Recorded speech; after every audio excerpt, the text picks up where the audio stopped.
श्री शिवाय नमस्तुभ्यम। हर हर महादेव। नमस्कार प्रिय भक्तजनों, कल है 8 फरवरी, माघ महीने की जया एकादशी है। आज मैं इस वीडियो के माध्यम से आप सभी को शेयर करने वाली हूँ गुरुजी की कथाओं से लिए गए, पुरानी कथाओं से लिए गए एकादशी के दिन किए जाने वाले कुछ विशेष उपाय हैं। कुछ ऐसे उपाय हैं जो शनिवार के दिन किए जाने वाले हैं, कुछ ऐसे उपाय हैं जो केवल एकादशी के दिन किए जाने वाले हैं।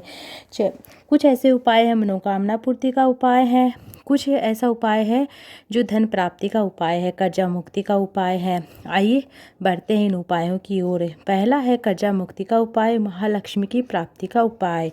दूसरा है एक कमाओ सवा रुपया खर्चे वाला उपाय। जैसे कि हमारे घर में हम 1 रुपया कमा रहे हैं, आमदनी तो 1 रुपये की हो रही है और सवा रुपया खर्च हो रहा है।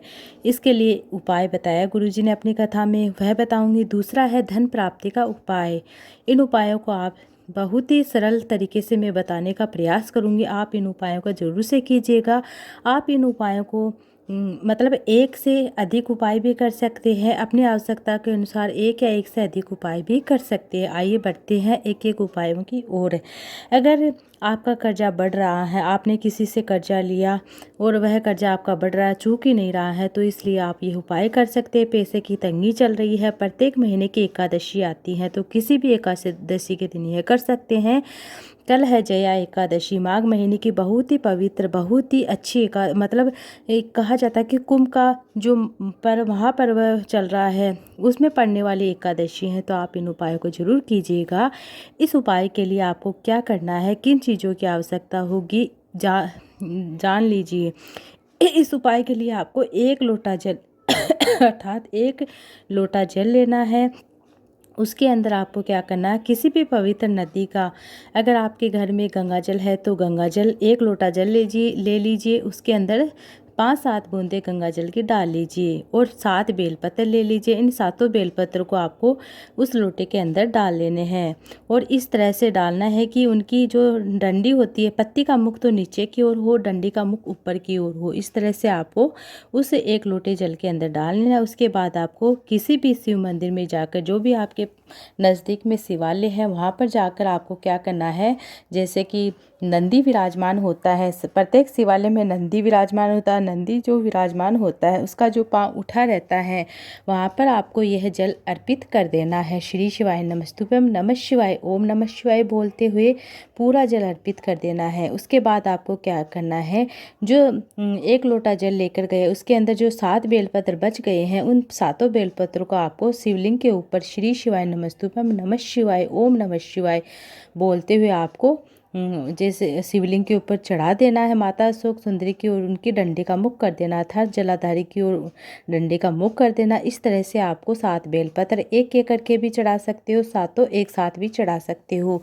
अपनी मन की कामना करते हुए धन प्राप्ति के लिए, जो कर्जा आपका मतलब चूक ही नहीं रहा, उसका मन में मनन करते हुए, चिंतन करते हुए देवादित्य महादेव भोले बाबा से प्रार्थना करें, निवेदन करें, वह कर्जा आपका चूकेगा ही। देवादिदेव महादेव भोले बाबा कहीं से भी लक्ष्मी की मतलब आपके घर में लक्ष्मी की व्यवस्था होगी, वह कर्जा आपका चुकेगा। इस तरह से आपको पहला उपाय कर लेना है। अब बढ़ते हैं अगले दूसरे विशेष उपाय की ओर। यह उपाय बहुत ही सरल सा आसान सा उपाय है। जैसे कि 1 रुपया घर में कमाते हैं और सवा रुपया खर्च हो रहा है, वह पैसा गलत जगह पर जा रहा है या किसी भी मतलब बीमारी में जा रहा है, लड़ाई झगड़े में जा रहा है या कोर्ट कचहरी में जा रहा है, तो आपको यह उपाय कर लेना है। आपको क्या करना है, प्रत्येक एकादशी मतलब हर महीने में 2 एकादशी आती हैं। एक शुक्ल पक्ष की एकादशी होती है, कृष्ण पक्ष की एकादशी होती है। किसी भी एकादशी के दिन आप यह उपाय कर लेना है। ऐसा इसलिए होता है कि हमारे जो पितृ होते हैं, पितृ दोष होते हैं हमारे ऊपर, इसलिए ऐसा होता है कि हमारे घर में जो भी धन आ रहा है वह उसमें बरकत नहीं होती है। उसमें मतलब जो हम 1 रुपया कमाते हैं उसमें बरकत नहीं होती, उससे दुगुना ही लगता है। आपको यह सरल सा उपाय कर लेना। जान लीजिए किस स्वरूप में उपाय करना है, किन चीज़ों की आवश्यकता होगी, आपको क्या करना है। शिव महापुराण की कथा में गुरुजी ने बहुत ही सरल सा उपाय बताया। आपको सिर्फ इतना करना है कि शिव मंदिर जाकर शिवलिंग पर 1 लोटा जल अर्पित कर दीजिए। आप जो भी पूजा की चीज़ें डेली पूजा करते हो, रूटीन की पूजा जो डेली करते हो, इस तरह से आपको पूजा कर लेनी है। है उसके बाद आपको 3 बार स्वधा स्वधा स्वधा बोल देना है। अगर आप स्वधा सर्वोत्तम का पाठ कर लेते हैं तो आप स्वधा सर्वोत्तम का पाठ कर सकते हैं, सुन सकते हैं।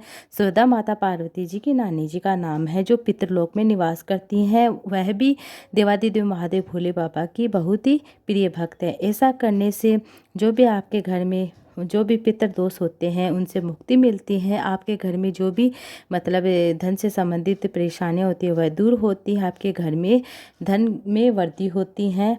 और जो कहते हैं कि हमारे घर में धन रुकता नहीं है तो धन रुकना शुरू हो जाता है, ठहरना शुरू हो जाता है, बरकत होती है। अब बढ़ते हैं तीसरे विशेष उपाय की ओर। यह लक्ष्मी प्राप्ति का उपाय। घर में पैसा नहीं आ रहा है या घर में आपका रोजगार नहीं चल रहा, आप जिस भी रोजगार में हाथ डाल रहे हैं वह आपका रोजगार ठप हो रहा, तो आपको ये उपाय कर लेना। आपकी दुकान जो भी है, व्यापार अगर नहीं चल रहा तो आपको ये उपाय कर लेना है। जान लीजिए किस स्वरूप में करना, किन चीज़ों की आवश्यकता होगी। इस उपाय को आपको करने के लिए गाय के घी का दीप लंबी बाती का, जिसके अंदर आपको 2 बाती लेनी है, लंबी 2 बाती लेनी है। एक ही दीपक लेना है, एक ही दीपक के अंदर 2 बाती लेनी है लंबी। इसमें थोड़ी सी शक्कर आपको ले लेनी है। और आपको जैसे कि शिवालय के आसपास कोई भी बेलपत्र वृक्ष है तो वहाँ चली जाइए, नहीं तो आपके घर के आसपास कोई भी बेलपत्र है तो वहाँ पर आपको शिव और शक्ति के नाम का श्री शिवाय नमस्तुभ्यं मंत्र बोलते वह दीपक आपको बेलपत्र वृक्ष की जड़ के बेलपत्र की वृक्ष की जड़ में आपको थोड़ी सी शक्कर डालकर और वह दीपक आपको लगा देना है। आपको ध्यान रखना है कि बेलपत्र का पेड़ इतना बड़ा होना चाहिए कि जिसकी छांव आप पर पड़े। छोटा जो बेलपत्र होता है उसके नीचे आपको नहीं लगाना है क्योंकि उसकी पत्तियां जल सकती है, वह जल सकता है। इसलिए आपको बड़ा बेलपत्र का वृक्ष ढूंढना है, उसके नीचे आपको यह उपाय कर लेना है। अब बढ़ते हैं अगले विशेष उपायों की और जो शनिवार के दिन किए जाने वाले उपाय हैं उन उपायों के बारे में आपको बताने जा रही हूँ। जान लीजिए आपको धन प्राप्ति का उपाय है। जैसे कि शनिवार के दिन जो सरसों के तेल का दीपक लगाता है उसके घर में कभी भी शनि परेशान नहीं करता है। शनि से संबंधित जो भी दशाएं होती है, जैसे कि शनि 7.5 शनि दशा होती है, वह दूर होती है। आपको दीपक लगाना, जान लीजिए कब लगाना, किस स्वरूप में लगाना है और किस समय लगाना है। शनिवार के दिन आपको गोल बाती का दीपक तैयार करना है, पीपल के वृक्ष के नीचे जाना है। ध्यान रखना है कि पीपल का वृक्ष आपकी हाइट से बड़ा होना चाहिए, जिसकी छांव आप पर पड़े, इस बात को आपको ध्यान रखना है। जो व्यक्ति शनिवार के दिन शाम के समय प्रदोष काल के समय पीपल के वृक्ष की जड़ में, पीपल के वृक्ष के नीचे सरसों के तेल का दीपक लगाता है, गोल बाती का दीपक हम देवताओं के निमित्त लगाते हैं, तो गोल बाती का दीपक लगाता है, उसके घर में कभी भी शनि दोष परेशान नहीं करता। शनि दोष से जो भी परेशानी होती है वह नहीं होती है। और शनि ग्रह से जो काम बिगड़ते चले जाते हैं वह काम नहीं बिगड़ते हैं। घर में धन संपदा नहीं आती हैं। तो ये मान लीजिए आपके घर में मतलब आपके घर में शनि से संबंधित कोई दोष है।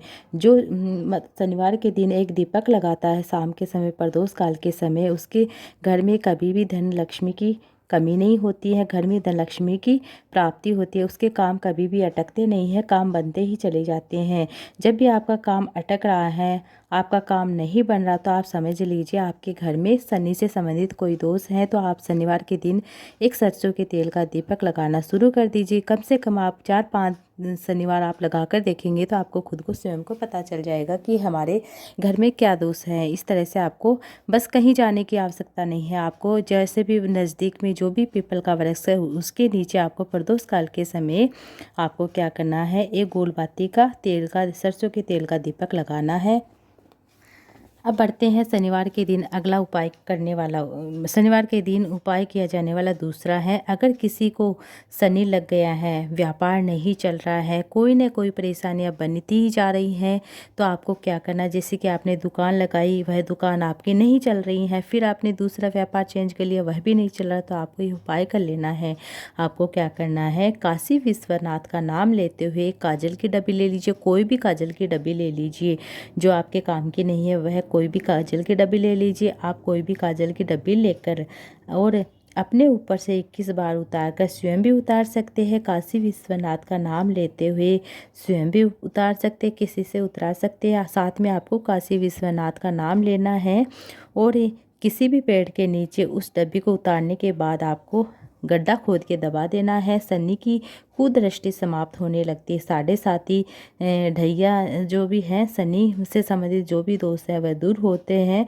उल्टे तरीके से आपको एंटी क्लॉकवाइज 21 बार आपको यह डब्बी जो काजल की है उतारनी है। इस तरह से आपको उपाय कर लेना है। बहुत ही सरल से साधारण से उपाय है, यह उपाय आपको कर लेने हैं। अब मैं आपको एक छोटा सा गुरुजी के द्वारा बताया गया शनिवार के दिन हमें मतलब शनिवार से संबंधित हो या कोई भी छोटा सा प्रसंग गुरुजी ने बताया है, जो कि विशेष जानकारी आपको दे रही हूँ।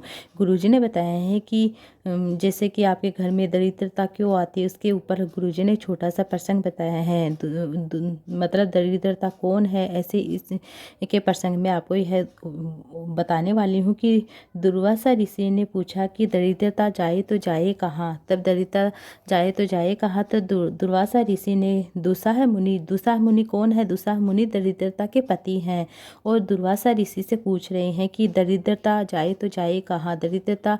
तब दुर्वासा ऋषि कहते हैं कि अगर आप अपनी पत्नी दरिद्रता को कहीं ले जाना चाहते हैं, कहीं भेजना चाहते हैं, तो इन 7 जगह हैं दरिद्रता जाती हैं। जो नारी शाम के समय चोटी बनाती है, बाल बनाती है, जो नारी शाम के समय झाड़ू लगाती हैं, दिन में सोती है, उसके घर में दरिद्रता जाती है। जो नारी रात को जूठे बर्तन छोड़ती है, उसके घर में दरिद्रता जाती है।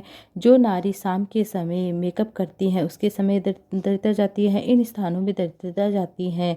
इन चीज़ों में मतलब इन चीज़ों से आप बचें, जैसे कि आप शाम के समय झाड़ू ना लगाए, पोछा ना लगाए, शाम के समय आप चोटी ना बनाए, बाल ना बनाए, शाम के समय आप मतलब रात के समय आप जूठे बर्तन ना छोड़े। इस तरह से आपको इन छोटी छोटी बातों का आपको ध्यान रखना है। श्री शिवाय नमस्तुभ्यम, हर हर महादेव।